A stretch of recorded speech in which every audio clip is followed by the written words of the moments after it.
I was skeptical of Ukeru. We had been doing crisis management for the bulk of all of our careers. We've been involved with working with students who have challenging behavior. So we were really looking at it as an alternative that I did not believe was going to replace what we were already doing. So we went with the idea of checking it off a list of being responsible educators. It was advertised as a restraint-free alternative to crisis management. So we felt an ethical obligation to look into it on behalf of the students we support. These two were the original trainers in our district, and so when they came back and they were very excited about it, I was surprised. I didn't expect that kind of enthusiasm, and I was very skeptical. I'd been training in restraint for years, we all had. But when the two people who I, admire and work with and look up to come back and they're really excited, I was like, oh, okay, I'll give it a shot. We'll see what this is all about.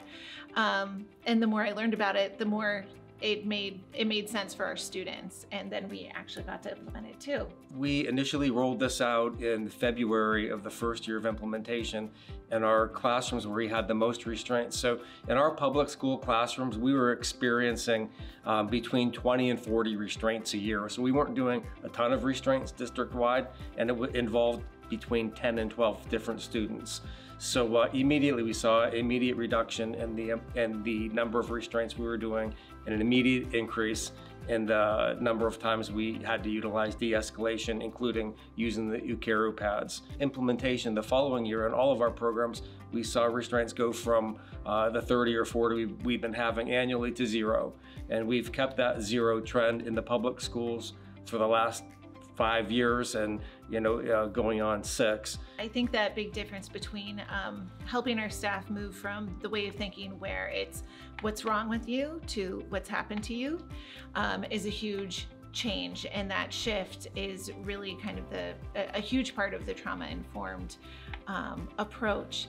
Well, my favorite part is teaching how trauma changes the brain, physically changes the brain, and sharing all of the research behind that. And I think it's really an aha kind of moment for staff as far as making connections that, students aren't coming to school on purpose trying to have an awful day and engage in these, challenging behaviors, that it's really something that's out of their control and that they're wired to do. The other thing, so I've had the opportunity, I'm in school right now, and I've had the opportunity to do some research, and I interviewed students who have a history of both restraint and trauma-informed, and it's really reinforced everything we do with that trauma-informed approach and training our staff in working with our students in that way. Because based on talking to the students about their experiences, it was really powerful in the way they described restraint as, re-traumatizing, long-term negative social effects, lots of negative emotions that went along with that, versus the use of Ukeru and a trauma-informed approach, which they've talked about being very calming, a far more relatively positive experience during crisis situations, which are on the whole fairly negative. And we've learned that something's better. I mean, we have to do it. There's a way to not have to put your hands on kids and put them in restraints, then, I think we have to do the better thing, the right thing. So when you decide to restrain a student, after trying everything that you have in your toolbox, 3 bad things can happen. The student or the staff can get hurt, the student can be traumatized or re-traumatized, or the student could die.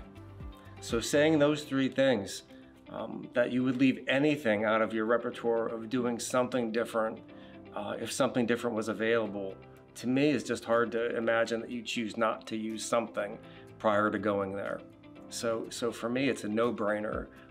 It's the right thing to do. It works. We have tons of data to support that over a long period of time, which completely mirrors the data that Grafton has kept over time as well.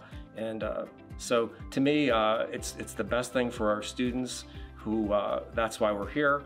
And also, I believe it's absolutely best for our staff. We've had fewer injuries. We've had fewer workman's comp claims since we've moved to this method as well. So from a programmatic standpoint as well, in the business stance, it makes perfect sense. So, I think it just checks all the boxes as a tool that should be in, if restraint has to be at the end of the day, has to be there because of compliance reasons or a belief system, this is a tool that should come far in advance of that.